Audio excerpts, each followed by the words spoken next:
Shalom saudara. Shalom saudara. Wah, tetap semangat ya. Saya berdoa kita semua tetap dalam keadaan baik dan tetap sehat. Amin. Nah saudara, bulan Mei ini kita memiliki tema yaitu mengatasi tantangan dan ujian dalam keluarga. Apa saudara? Mengatasi tantangan dan ujian dalam keluarga. Jadi saya berdoa setelah kita mendengarkan firman Tuhan siang hari ini, kita sekarang sudah mengerti bagaimana kita mengatasi tantangan dan ujian ketika kita hadapi di dalam keluarga kita. Saudara, kita harus akui bahwa dalam perjalanan hidup keluarga itu tidak ada namanya keluarga yang luput dari masalah, tantangan dan ujian. Siapapun kita itu pasti mengalaminya, termasuk saya sebagai gembala. Pasti semua kita mengalaminya. Hanya saja saudara, kita harus peka. Kita harus sadar diri. Apakah tantangan dan ujian yang kita hadapi itu datangnya dari Tuhan atau kita sendiri yang menyebabkannya. Ya. Karena tidak semua masalah, tidak semua pergumulan itu datangnya dari Tuhan. Tapi terkadang kita sendiri yang mengundangnya. Kita sendiri yang menyebabkannya. Ya. Nah, salah satu contoh misalnya ketika saya divonis sakit jantung, saya kira Tuhan gak pernah punya rancangan untuk tubuh saya ini punya sakit jantung. Tetapi saya sendiri yang menyebabkannya. Saya tidak makan makanan yang sehat, saya sembarangan makanan sehingga akibatnya saya divonis sakit jantung. Nah saudara, kalau tantangan dan ujian itu datangnya dari Tuhan, amanlah kita, tenanglah kita. Hanya saja kita tinggal tetap bertekun untuk menghadapinya, supaya kita bisa melewatinya. Karena pada akhirnya nanti saudara, percayalah, saudara akan berbahagia. Saudara akan menerima upah atau mahkota yang Tuhan sediakan. Karena itu datangnya dari Tuhan. Tidak mungkin Tuhan memberikan sesuatu tanpa memperhitungkannya.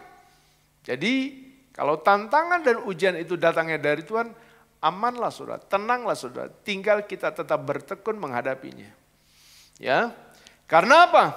Karena tantangan dan ujian itu saudara adalah alat yang Tuhan pakai untuk mendewasakan iman kita. Sehingga setiap kita adalah menjadi orang-orang yang bergantung penuh kepada Tuhan. Dan kita semakin menjadi satu di dalam keluarga kita. Oleh karena itu saudara ingat, ketika kita menghadapi masalah pergumulan dalam hidup kita, di dalam keluarga kita, kita harus semakin bersatu. Kita harus semakin kompak. Kita harus semakin bekerja sama satu sama lain. Seperti contohnya masalah yang dihadapi di dalam gereja kita. Apa itu? Kita akan menghadapi untuk pembangunan renovasi. Ini masalah yang akan kita hadapi. Karena apa? Karena tentu kita membutuhkan dana yang tidak sedikit. Oleh karena itu, mari kita bekerja sama. Amin. Jangan takut saudara. Hadapi tantangan dan ujian yang saudara alami. Karena Roma 8 ayat 8 dikatakan, Roma 8 ayat 28 katakan apa? Bahwa Allah turut bekerja dalam segala sesuatu, apapun itu. Untuk mendatangkan kebaikan bagi mereka yang mengasihi Dia, yaitu bagi mereka yang terpanggil. Sesuai dengan rencananya. Tapi, kalau tantangan dan ujian itu datangnya karena ulah kita sendiri, ya, karena kita yang coba-coba seperti yang dilakukan oleh Adam dan Hawa, ya, memakan buah yang Tuhan larang, Tuhan sudah kasih tahu itu jangan dimakan. Sudah tahu belum? Sudah tahu. bukannya belum tahu, tapi sudah tahu. Itu justru bisa merusak hubungan kita dengan Tuhan. Bisa merusak hubungan kita dengan sesama di dalam keluarga kita. Karena itu ketika saudara menghadapi saat ini tantangan dan ujian oleh karena itu datangnya karena kita sendiri penyebabnya, saudara segeralah datang kepada Tuhan. Jangan bersembunyi di balik tantanganmu itu. Ya, selesaikan, akui dan mohon ampun kepada Tuhan, rekonsiliasi dalam keluargamu supaya apa? Kita dipulihkan kembali dan kita mengalami damai sejahtera kembali. Saudara mau ada sukacita dalam keluarga saudara? Amin. Saya percaya kita semua mau. Saya berdoa di akhir-akhir zaman ini saudara, kita semakin peka. Kita semakin ngeh, kita semakin sadar, kita semakin mengenali tantangan dan ujian yang kita hadapi. Baik saat ini maupun yang akan kita alami di depan. Karena selama kita hidup, kita pasti mengalami apa itu namanya pergumulan dan tantangan. Kita harus semakin peka, apakah itu dari Tuhan atau dari diri kita sendiri. Gitu, ya. Nah saudara, pertanyaannya sekarang, tantangan apa sih gitu loh, yang biasa kita alami dalam keluarga kita? Ya, contoh yang pertama adalah pertengkaran. Ya, itu biasa dialami oleh banyak setiap keluarga. Apakah saya tidak pernah mengalaminya? Bohong. Kalau saya tidak pernah mengalaminya, saya juga pernah mengalaminya. Bohong. Kita semua pernah mengalami yang namanya pertengkaran dalam keluarga. Gampang atau susah saudara? Menghindari pertengkaran di dalam keluarga kita. Gampang atau susah? Gampang-gampang susah. Ya.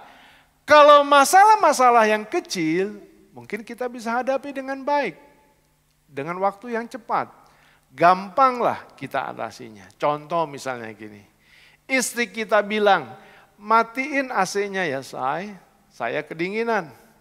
Ya, suaminya bilang, jangan ya, saya justru kepanasan. Gitu, ya. Kalau saudara matiin atau nyalain?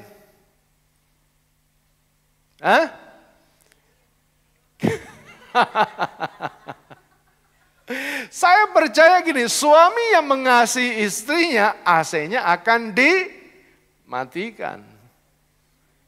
Ya.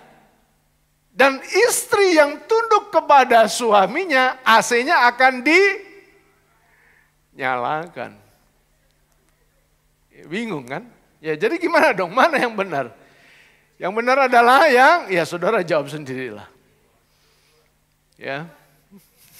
Tidur di luar. Repot saudara gitu loh. Kalau kita terus bertahan, masing-masing bertahan dengan keinginan atau egonya. Akhirnya apa? Kita bukannya tidur malah bertengkar. Contoh lain misalnya saudara, suami maunya dihargai tapi tidak mau menghargai istrinya gitu. Dan anak-anaknya. Istri maunya diperhatikan tapi istri tidak mau memperhatikan suami dan anak-anaknya. Ya. Anak-anak maunya dilayani tetapi tidak mau melayani orang tuanya. Jadi maunya selalu ingin dihargai, ingin diperhatikan, ingin dilayani. Tapi tidak mau menghargai, memperhatikan dan melayani. Sampai kapan saudara? Sampai kapan kita terus bertahan dengan keinginan dan ego kita sampai Tuhan Yesus datang? Bahaya saudara. Kalau masing-masing ngotot dan merasa diri lebih benar, pertengkaran udah gak bisa dihindari. Gak bisa. Dan itulah yang bisa menjadi pemicu perpecahan, perceraian di dalam keluarga. Bukankah saudara, keinginan atau ego kita itu menjadi penyebab kita bertengkar? Dan itu yang dikatakan dalam Yakobus 4 ayat 1. Dikatakan apa begini? Mengapa kalian berkelahi dan bertengkar satu sama lain? Itu semua disebabkan oleh berbagai keinginanmu sendiri yang bergejolak di dalam dirimu. Itu firman Tuhan, saudara. Jadi kita harus akui dan kita harus jujur, saudara. Ada banyak rupanya keinginan dalam diri kita. Ya, ego yang selama ini bergejolak yang menjadi penyebab datangnya pertengkaran. Jadi datangnya bukan dari luar. Bukan karena dia. Bukan karena mereka. Tapi itu datangnya dari diri kita sendiri. Dalam diri kita sendiri yang selalu berperang mempengaruhi bagaimana perilaku dan sikap kita. Jadi mari siang ini dengan rendah hati. Saudara yang gak mau rendah hati gak apa-apa. Tapi saya mengajar kita yang dengan rendah hati, kita dengan jujur dan kita mengakui bahwa sayalah penyebabnya. Saudara mau katakan itu? Ayo. Coba katakan kita belajar, sayalah penyebabnya. Oh, nggak berani. Saudara, mari kita renungkan. Ya.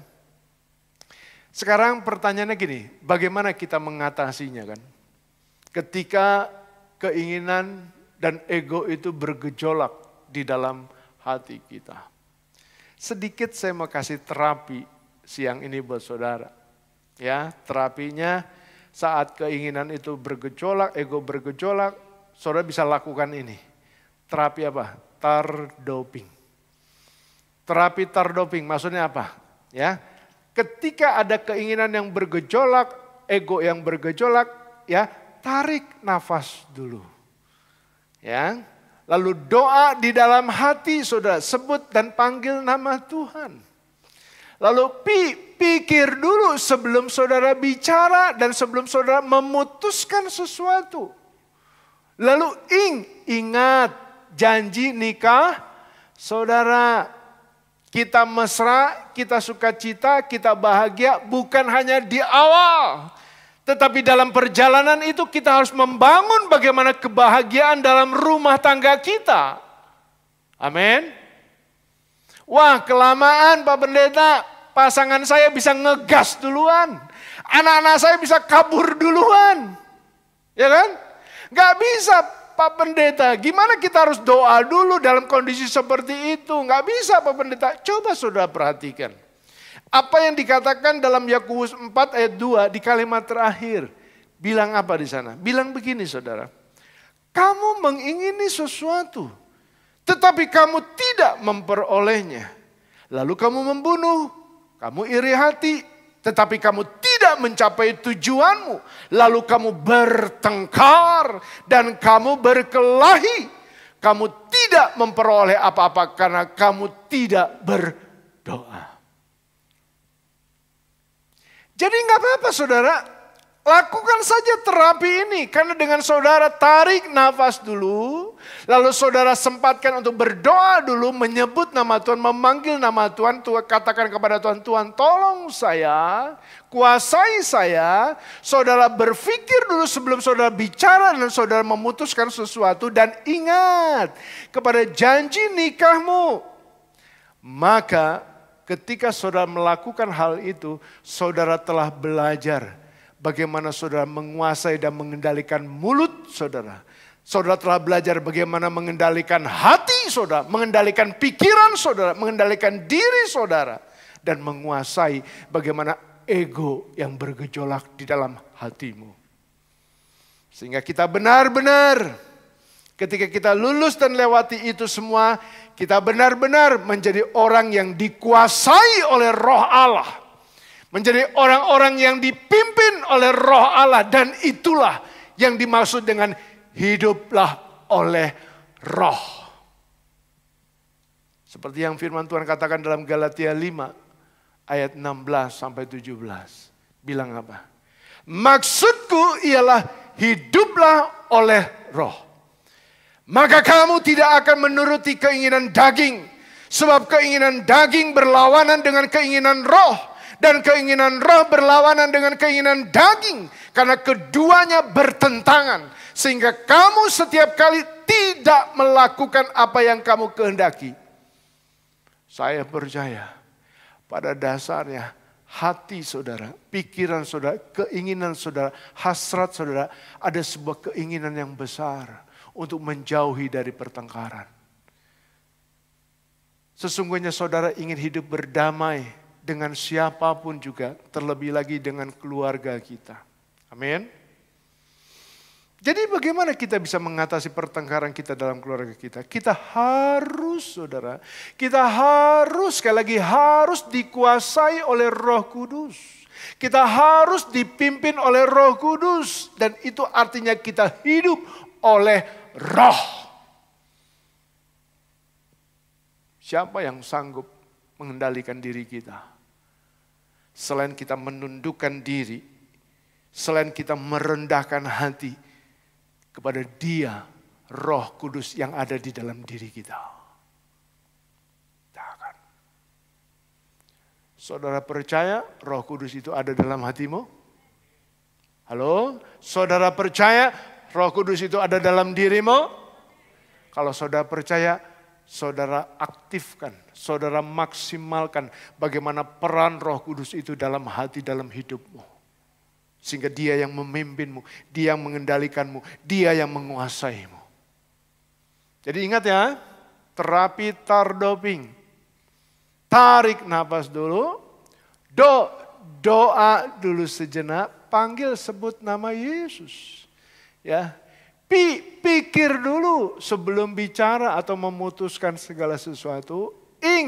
Ingat janji nikah atau janji firman-Nya dalam hidup kita. Saudara siap melakukannya? Kasih tahu kiri kanan sebelahnya dong. Saya siap lakukannya. Yang kedua, saudara, ya. Selain pertengkaran, biasanya apa lagi? Ya kan? Yang sehari-hari yang menjadi tantangan dan ujian dalam hidup kita. Sederhana saja saudara, keadaan ekonomi kita, keuangan kita maupun usaha dan pekerjaan kita saudara. Itu biasanya yang menjadi tantangan dan ujian dalam keluarga kita sehingga itu menjadi pemicu dalam hidup ini. Saudara, akhir-akhir ini dunia dibuat gaduh bukan? Dengan adanya perang tarif dan perang dagang. Saudara kalau memperhatikan keadaan sekarang itu mempengaruhi saudara terhadap perekonomian negara kita. Baik di sektor keuangan maupun dalam sektor bisnis dan usaha kita. Segala sektor itu sangat memiliki pengaruhnya. Contoh aja saudara yang sederhana saat ini yang terjadi. Dampak dari penghematan anggaran dari kementerian dan lembaga negara saudara. Itu sudah mempengaruhi saat ini bagaimana usaha dan lapangan pekerjaan yang ada saudara. Bisnis perhotelan misalnya saudara, ya itu sudah mulai anjlok penghasilannya. Kenapa? Sudah tidak banyak lagi hotel yang di-booking oleh instansi pemerintah untuk rapat-rapat, untuk pertemuan-pertemuan mereka. Karena mereka sebagian besar mendapatkan penghasilan itu dari anggaran situ saudara. Jadi buntut-buntutnya saudara banyak akan terjadi banyaknya PHK. Saudara ikuti perkembangan di internet. Ya. Jadi semakin banyak pengangguran, lapangan kerja yang semakin sempit dan orang akan sulit untuk mencari kerja, saudara. Dan belum lagi kita tahu kan bagaimana peran manusia, tenaga manusia sudah digantikan oleh mesin dan robot. Betul? Ya kan?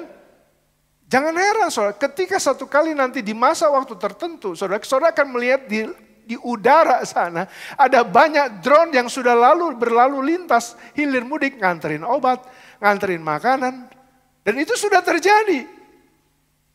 Dan bahkan ada drone yang sudah bisa mengangkut penumpang saudara. Jadi taksinya drone. Kalau saya renungkan, saya amati gitu perkembangan seperti itu, ngeri saudara. Manusia bisa semakin cemas. Manusia bisa semakin putus asa. Bahkan manusia bisa kehilangan pengharapan. Apakah itu berarti bahwa manusia semakin tidak berguna? Apakah itu berarti manusia tidak lagi dihargai bagaimana perannya dan tidak ada lagi kesempatan? Karena sudah digantikan oleh mesin dan robot? Tidak, saudara. Puji Tuhan, kita menjadi anak-anak yang Tuhan pilih. Kita menjadi anak-anak tebusan Tuhan. Kita menjadi miliknya Yesus, puji Tuhan. Tidak, saudara, jangan berkecil hati dengan keadaan apapun yang kau alami. Jangan saudara berputus asa dengan tekanan ekonomi, keuangan, dan usaha pekerjaan saudara. Karena mungkin saudara berpikir gini, aduh hidup saya sudah kayaknya tidak ada gunanya lagi. Sepertinya tidak ada lagi kesempatan saya untuk bisa lebih maju, untuk bisa memperbaiki keadaan saya seperti ini. Jangan saudara. Jangan berputus asa seperti itu. Karena firman Tuhan katakan Mazmur 8 ayat 5-7 katakan apa? Apakah manusia sehingga engkau mengingatnya? Siapa yang mengingat? Siapa? Tuhan ingat saudara loh. Tuhan ingat kita loh. Dalam keadaan apapun Tuhan tetap ingat kita. Apakah anak manusia sehingga engkau mengindahkannya? Namun engkau telah membuatnya hampir sama seperti Allah dan telah memahkotanya. Kita ini gambar Allah dan memahkotanya dengan kemuliaan dan hormat. Engkau membuat dia berkuasa atas buatan tanganmu. Segala-galanya telah kau letakkan di bawah kakinya. Saudara, garis bawahi. Selama kita menjalani hidup ini dengan benar, Tuhan tetap peduli terhadap kita. Tuhan tetap menghormati dan mengasihi saudara. Bahkan Tuhan memberikan kuasa kepada saudara. Firman Tuhan tadi katakan apa? Segala-galanya telah kau letakkan di bawah kakinya. Di mana saudara? Di bawah kaki saudara. Jadi artinya saudara apa? Ada kuasa yang Tuhan berikan kepada kita yang bekerja di dalam diri kita untuk kita melangkah dan melewati setiap tantangan dan ujian yang kita alami. Itu saya yakini betul. Karena ini firman Tuhan. Bukan kata orang lain. Karena itu ketika saya ke dokter 1, 2, 3 bilang operasi, pasang ring. Ini harus segera sekarang juga. Sampai saya ditelepon harus segera, kapan mau pasang ring? Emangnya bayarnya pakai daun? Saya bilang sama istri saya, kalau Tuhan memang mau pakai saya, Tuhan kasih umur panjang. Ya kita mau ke dokter pasang ring gak ada uang. Waktu itu belum booming tentang BPJS.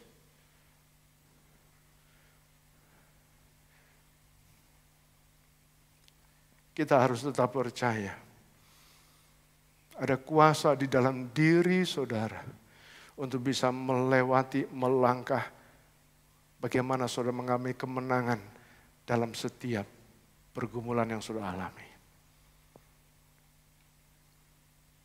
Jadi tetaplah bersemangat hadapi tantangan dan ujian apapun, baik tekanan ekonomi, keuangan, usaha, dan pekerjaan saudara saat ini. Mari kita mau belajar siang ini dari tokoh yang tidak asing buat kita, yaitu Ayub. Ya, Ayub adalah tokoh yang mengalami bagaimana tantangan dan ujian yang luar biasa dalam hidupnya. Bagaimana saya bisa katakan tantangan dan ujian Ayub itu luar biasa, saudara? Alkitab mencatatnya, saudara. Yang pertama begini loh. Ayub itu adalah seorang yang terkaya di daerah timur. Tapi Tuhan izinkan dibuatnya jadi miskin. Jadi bangkrut, kehilangan segala yang berharga dalam hidupnya. Saudara masih tetap punya rumah kan? Masih tinggal di kontrakan, masih tinggal di persewaan rumah. Saudara masih ada kendaraan, mungkin sepeda, motor, mobil. Ya, saudara mungkin piara kambing, masih ada ternak saudara. Istilahnya. Ini Ayub dibuat bangkrut dan kehilangan segala yang berharga dalam hidupnya, saudara. Luar biasa. Saudara renungkan. Ya. Lalu yang kedua apa? Alkitab mencatatnya dalam kurun waktu Ayub mengalami kejatuhan, kebangkrutan, kemiskinan itu bukan dalam waktu 1 minggu. Bukan dalam waktu 1 bulan. Bukan dalam waktu 1 tahun. Tapi dalam 1 hari yang sama Ayub mendengar kabar buruk. dari para pesuruh-pesuruhnya. Ini yang Alkitab yang ceritakan. Kita bisa tahu bagaimana Ayub mengalami kabar yang mengerikan ini dalam satu hari yang sama. Ayub 1 ayat 13 sampai 19 diceritakan di sana begini, Saudara. Secara berurutan, tanpa jeda waktu, baru saja pesuruh Ayub yang pertama kasih kabar. Dia bilang begini, orang-orang Sheba merampas lembu sapi dan keledai betina. Belum selesai dia bicara, pesuruh atau hamba Ayub yang kedua datang dan cerita sama Ayub kabar buruk, kasih kabar buruk sama Ayub. Dia bilang apa? Api membakar habis kambing domba dan penjaga-penjaganya. Pesuruh yang kedua, hamba yang kedua belum selesai bicara, Saudara. Datang lagi pesuruh yang ketiga, hamba yang ketiga. Dia cerita apa? Dia cerita begini, ya, orang-orang Kasdim merampas unta dan memukul para penjaga-penjaganya. Dan sementara hamba yang ketiga dia cerita, tentang kedukaan ini, Saudara. Dia datang lagi hamba yang keempat. Dia ceritakan apa? Anak-anakmu Ayub mati, mereka tertimpa rumah yang roboh.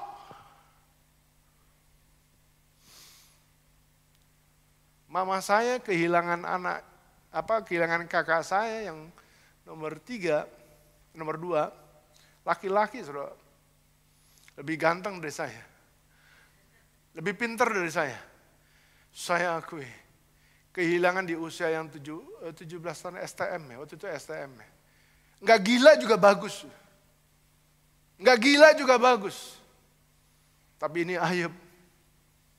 Kehilangan berurutan dalam waktu yang sama dan kurun waktu yang sangat singkat.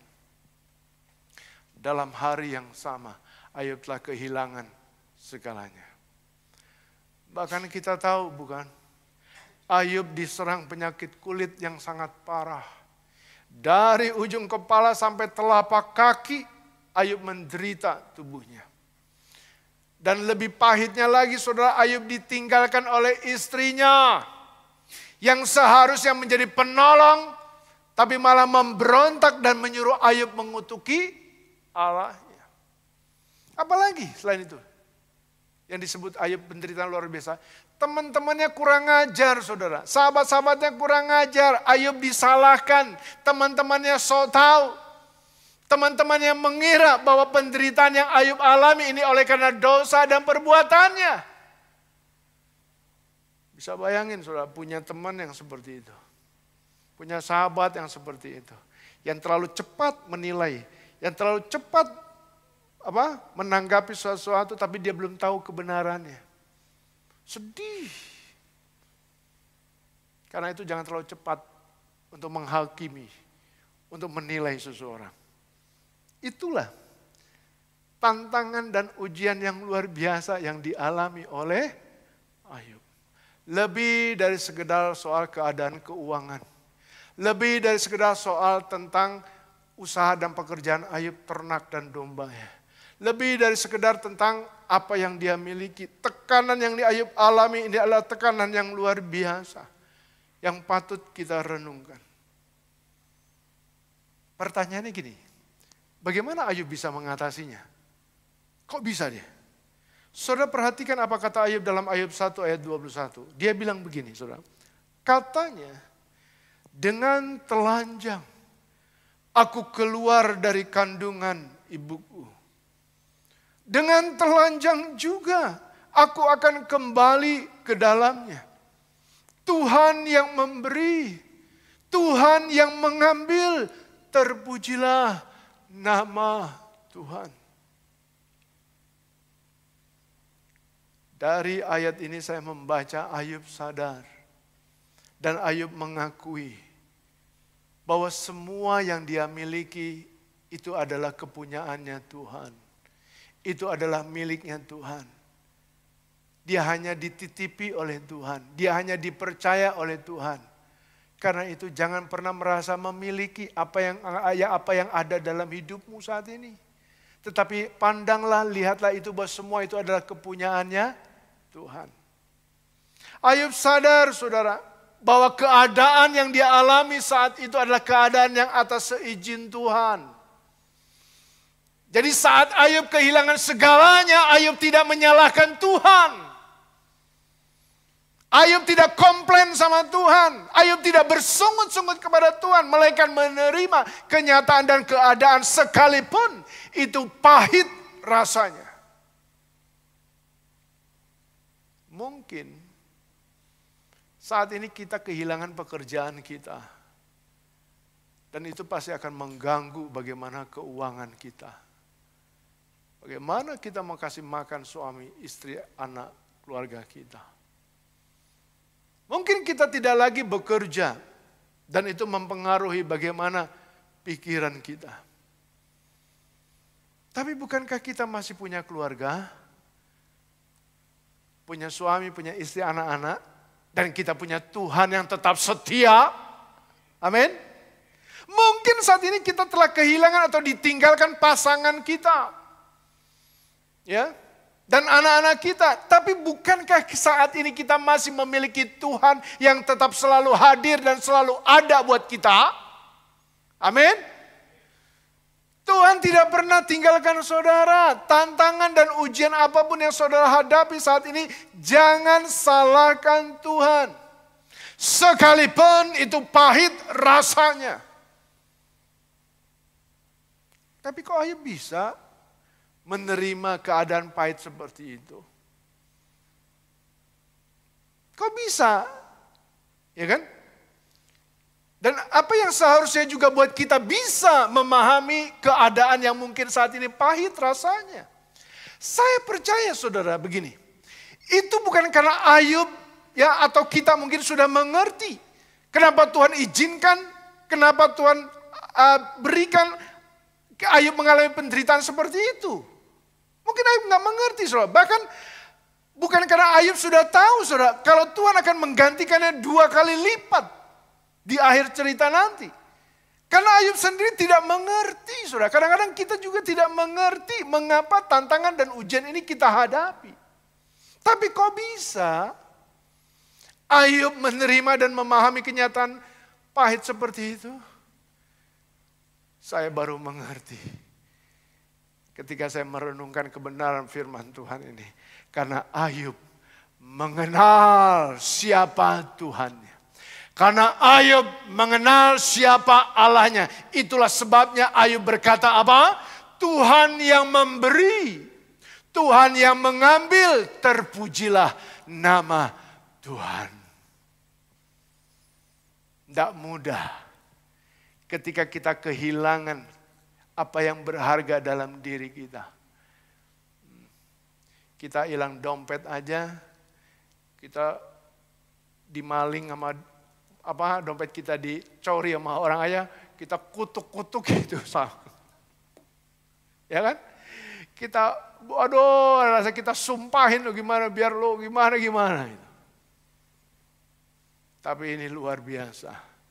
Ayub berkata, Tuhan yang memberi, Tuhan yang mengambil. Terpujilah nama Tuhan. Ayub tahu persis bahwa apapun yang terjadi dalam hidupnya, Tuhan yang berdaulat atas dirinya. Ayub tidak hanya menerima apa yang baik dari Tuhan, tetapi Ayub juga belajar untuk menerima apa yang tidak baik dalam hidupnya. Saudara mau belajar untuk menerima bukan hanya yang baik, tetapi apa yang kurang baik? Tetaplah bertekun. Dan apa yang menjadi dasar Ayub bisa menerimanya? Apa yang menjadi dasar Ayub seperti itu? Saudara? Karena bukan hanya Ayub yang sesungguhnya mengenal Tuhan Allah. Bukan hanya Ayub yang mengenal Tuhannya, tetapi Allah sendiri pun mengenal bagaimana Ayub dan kehidupannya dan buah dari kehidupan Ayub sendiri. Dari mana kita tahu? Ayub 1 ayat 8 Tuhan katakan apa? Ini Tuhan sendiri yang bicara. Tuhan bilang begini, sebab tiada seorang pun di bumi seperti siapa? Seperti dia yang demikian saleh dan jujur, yang takut akan Allah dan menjauhi kejahatan. Inilah yang menjadi dasar bagaimana kita bisa menerima, memahami ketika kita kehilangan apa yang berharga dalam hidup kita. Ayub sanggup mengatasi tekanan dan ujian hidupnya. Karena bukan hanya Ayub yang mengenal Tuhan, tetapi Tuhan sendiri pun mengenal Ayub dari buah kehidupannya. Ayub adalah orang yang saleh, orang yang takut, orang yang jujur, orang yang takut akan Allah dan menjauhi kejahatan. Jadi saya percaya, dalam mengatasi tantangan dan ujian, saudara, perhatikan ya. Dalam mengatasi tantangan dan ujian ini bukan soal besarnya atau soal beratnya pergumulan dan masalah yang saudara hadapi. Sekali lagi saya ulang. Dalam menghadapi tantangan dan ujian, ya, ini bukan dari besarnya atau beratnya masalah atau pergumulan yang saudara hadapi. Tapi sejauh mana kita mengenal Allah kita. Dan bagaimana buah kehidupan kita? Apakah kita adalah orang yang hidup saleh, jujur, takut akan Allah dan menjauhi kejahatan? Itu sangat memberikan pengaruh dalam hidupmu untuk bisa mengatasi segala tantangan dan ujian. Karena dengan sungguh-sungguh kita mengenal Allah kita. Dan Allah mengenal kita dari apa yang kita hasilkan dalam buah kehidupan kita. Kita menjadi orang yang saleh, jujur, dan takut akan Allah dan menjauhi kejahatan. Maka tenanglah hidupmu. Keadaan apapun yang terjadi di akhir-akhir ini, Tuhan pasti tetap memelihara dan menyertai kita. Jangan takut. Saya berdoa Allah mengenal setiap kita dari buah kehidupan yang kita hasilkan. Hubungan yang saling mengenal antara kita dengan Tuhan, Tuhan dengan kita. Itu sangat mempengaruhi bagaimana iman dan percaya kita. Karena iman yang sejati dan hidup yang benar tidak bergantung kepada berkat yang kelihatan. Tidak bergantung kepada apa yang kelihatan. Tetapi bersandar dan percaya kepada Allah yang berdaulat. Ayo. Jemaat HFC tetap percaya Dia berdaulat penuh atas hidup kita. Tetap bersandar. Karena itu Ayub berani berkata, berani ngomong begini saudara. Ayub berani ngomong apa saudara? Ayub berani ngomong dalam Ayub 13 ayat 15 bilang begini. Sekalipun Allah akan mencabut nyawaku, aku akan tetap mempercayakan diriku kepadanya.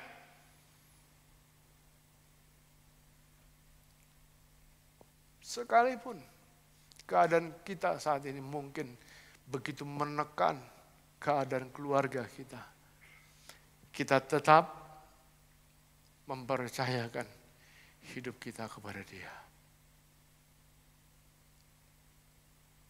Sampai katakan mencabut nyawaku. Mari saudara kita semakin mengenal Allah kita.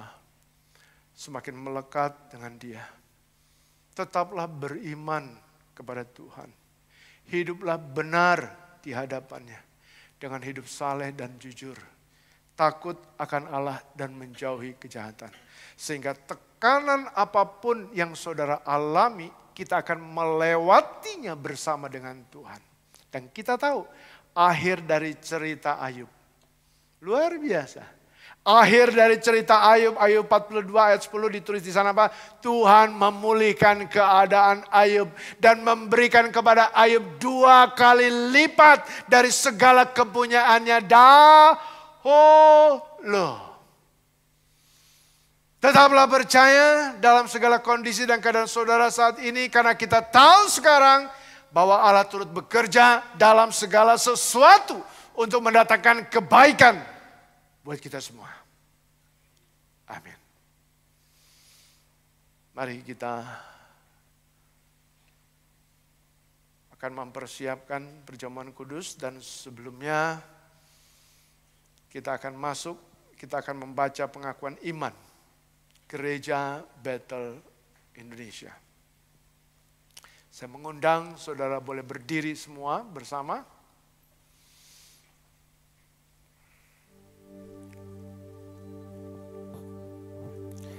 Saudara, saya sangat berharap Ketika saudara membaca pengakuan iman GBI ini, perhatikan kalimat dengan kalimat dan ucapkan dengan imanmu.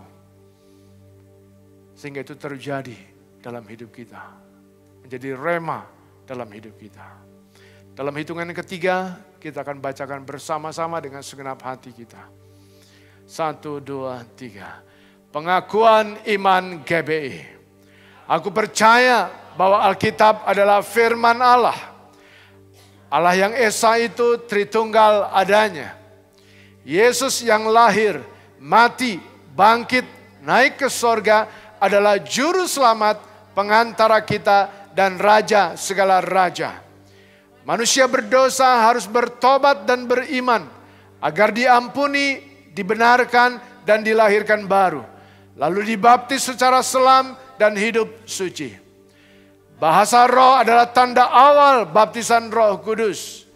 Gereja melakukan perjamuan kudus dan meyakini kesembuhan ilahi. Tuhan Yesus akan datang kembali. Ada kebangkitan tubuh, kerajaan 1000 tahun, hukuman kekal dan hidup kekal. Amin. Mari saudara kita persiapkan diri kita untuk mengikuti sakramen perjamuan kudus. Silakan saudara yang mengikuti secara online yang berada di rumah untuk mempersiapkan roti dan anggurnya. Kita akan berdoa sejenak, kita tundukkan kepala. Bapa di sorga, terima kasih untuk kebenaran firman-Mu yang telah Engkau sampaikan kepada setiap kami. Biarlah Tuhan, kami tetap mempercayakan hidup kami kepadamu. Karena Engkau yang berdaulat penuh atas diri kami. Kami meyakini penuh kepadamu. Segala tantangan dan ujian yang kami hadapi dalam keluarga kami bisa melewatinya. Karena Engkau Allah berada di pihak kami. Dan kami berjalan bersama dengan-Mu. Siang hari ini ketika Engkau memberikan kesempatan kepada kami untuk makan roti dan minum anggur perjamuan kudus. Biarlah Tuhan kami akan selalu mengingat pengorbanan cinta dan kasih-Mu di atas kayu salib. Ajar kami senantiasa merendahkan hati ini dan selalu mengucap syukur kepada-Mu. Jangan jadikan dan jangan biarkan kami menjadi orang yang tidak tahu berterima kasih atas pengorbanan yang Kau berikan kepada kami. Oleh karena itu biarlah kami terus dibentuk untuk menjadi serupa Kristus Yesus Tuhan kami. Urapi roti dan anggur yang akan kami makan dan minum. Supaya ini menjadi satu dengan tubuh dan darah Kristus. Di dalam nama-Mu Tuhan, kami bersyukur dan berdoa. Amin. Apakah saudara sudah memegang roti dan anggur? Mari kita mengangkat roti yang ada di tangan kita. Sebab apa yang kuteruskan kepadamu telah aku terima dari Tuhan. Yaitu bahwa Tuhan Yesus pada malam waktu Ia diserahkan, mengambil roti, dan sesudah itu Ia mengucap syukur atasnya. Ia memecah-mecahkannya dan berkata, inilah tubuhku yang diserahkan bagi kamu. Perbuatlah ini menjadi peringatan akan aku. Bukankah roti yang kita pecah-pecahkan ini adalah persekutuan dengan tubuh Kristus? Mari kita makan bersama-sama dalam nama Tuhan Yesus Kristus.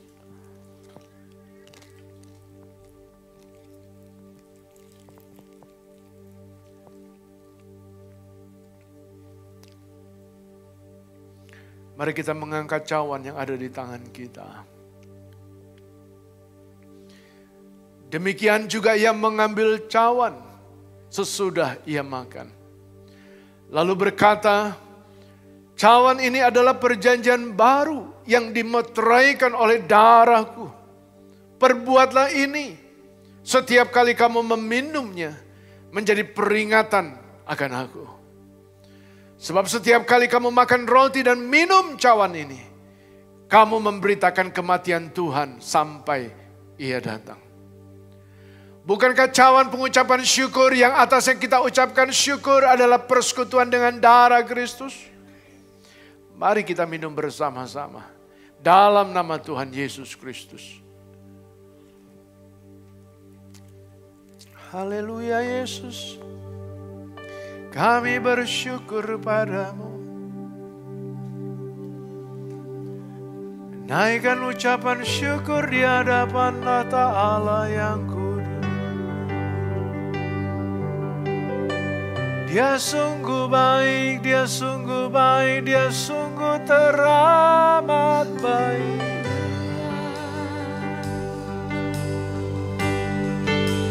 Tiada yang seperti Kau Tuhan, tiada yang seperti Kau Yesus Kristus Tuhan. Oh.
Kami bersyukur kepadamu, sebab hanya oleh Engkau sajalah kami boleh ada, kami boleh dipelihara. Karena hanya oleh Engkau sajalah kami boleh diselamatkan, dilepaskan dari maut dan kegelapan. Maka karena maka ya pasti kata kahina ya matahur rapashi. Rahaba papa kiakah nama takura pasti kata kahina ya masih.